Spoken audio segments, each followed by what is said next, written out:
جب رزق تنگ ہونے لگے صدقہ دے کے رب سے کاروبار کر لو، صدقے سے تمہارے رزق میں اضافہ ہوگا۔ یہ رب کا وعدہ ہے اور اللہ کے وعدے جھوٹے نہیں ہو سکتے۔ رزق کی برکت کا ایک اور بہت بڑا ذریعہ النکاح ہے۔ فرمایا اگر تم نکاح کرو گے، تم فقیر ہو وہ تمہیں غنی کر دے گا۔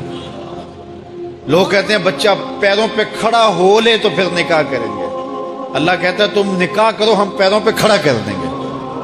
ہمارا فلسفہ اپنا ہے، اس کا حکم اپنا ہے۔ وہ کہتا ہے ابھی تو یہ اپنے لیے نہیں کماتا تو جو آئے گی اس کو کہاں سے کھلائے گا؟ میاں جس نے آنا ہے اس نے اپنا رزق لے کے آنا ہے۔ تو بچوں کی شادیاں کرو، اگر وہ جوان ہو گئے رزق نصیب ہو۔ اپنے اہل خانہ کو نماز کے حکم دینے سے رزق بڑھتا ہے، کیونکہ جو صبح کا وقت ہوتا ہے یہ رزق کے بٹنے کا وقت ہوتا ہے، اور جس گھر میں صبح کے وقت لوگ سوئے ہوئے ہوتے ہیں وہاں بے برکتیاں ہوتی ہیں۔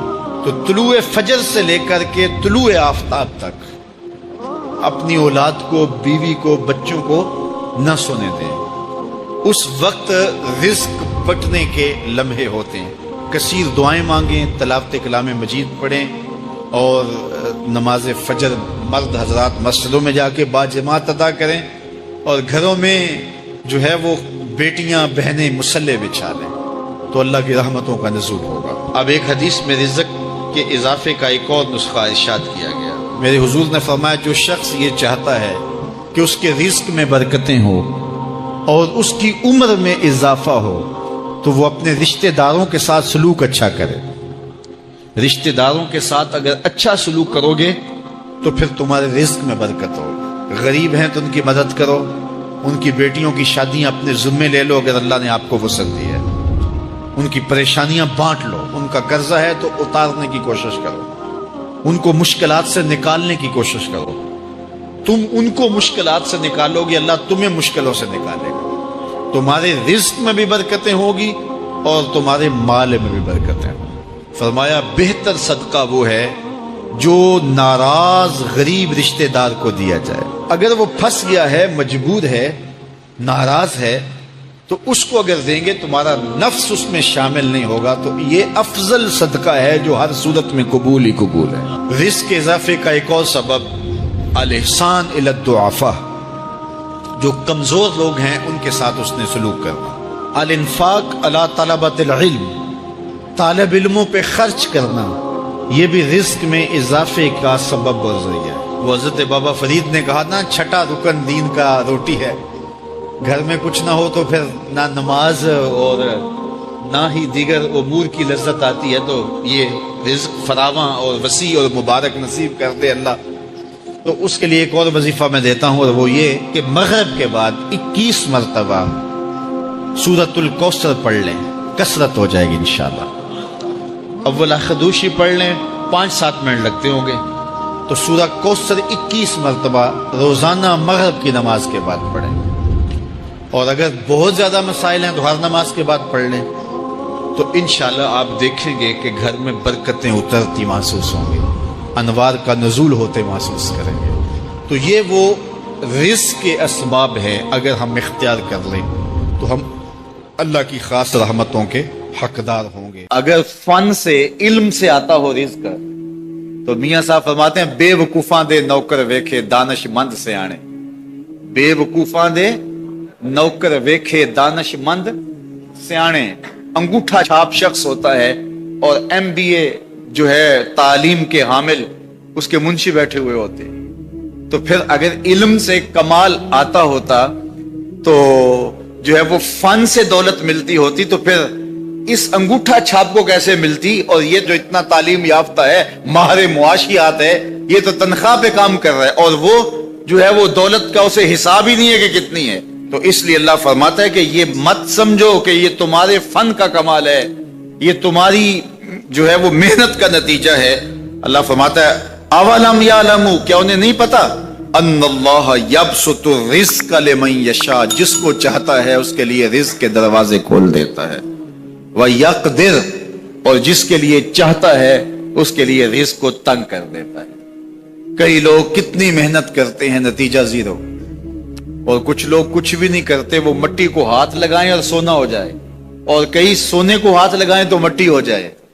تو پھر کوئی طاقت کار فرما ہے نا،